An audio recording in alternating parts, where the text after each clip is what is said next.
We were taught depression is just about stress or sadness or lack of faith. Culture tells us it's just your brain, just your feelings, just something you manage with pills or memes. And in the church, too often we just hear, just pray about it. But what if I told you Satan uses everyday, ordinary things to push us deeper into depression, to keep us off assignment, and to distract us from our purpose? And the cost? Christians living chained, but thinking it's normal. Families bound in cycles of despair, while Satan laughs because nobody calls it what it is. Whole generations medicated into silence instead of delivered into freedom, and every day we tolerate it. The enemy is gaining ground in our minds all the while. Let's pull receipts.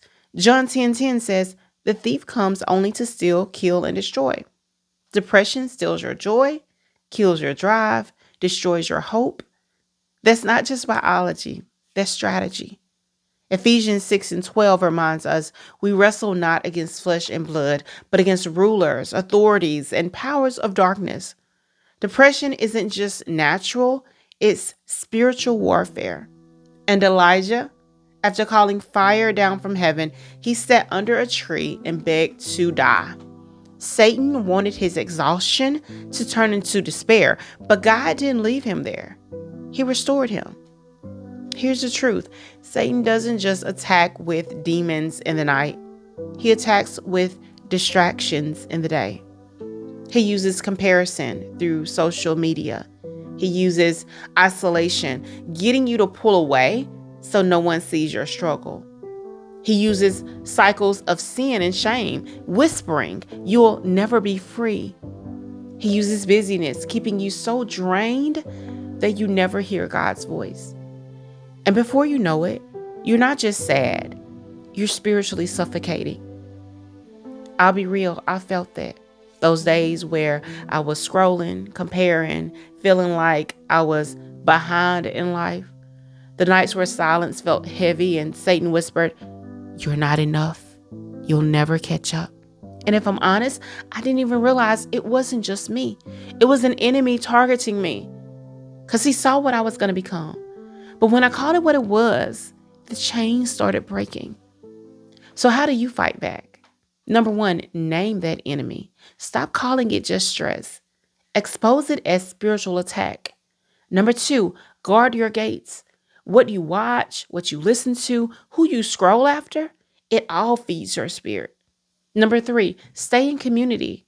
Depression feeds on isolation. You need people who are going to pray you through, not just pat you on the back.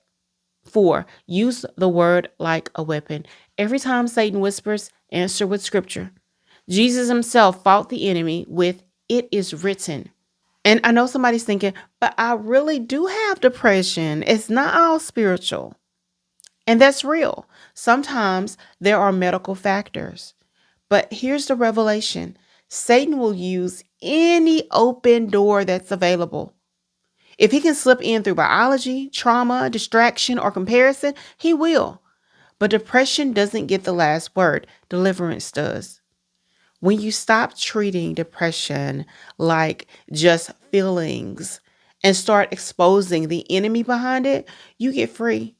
You realize you're not crazy, you're in a battle, and battles can be won. You stop carrying shame and start carrying authority, and your life becomes a testimony that even in darkness, the light of Christ still breaks through. So let me ask you, what's one everyday thing that you know the enemy has been using to pull you down? Drop it in the comments, because exposing it is the first step to breaking it. And if this word hits you, sis, share it. Don't just scroll past.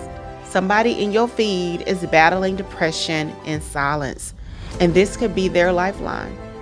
Like, subscribe, and let's disrupt the enemy's lies together.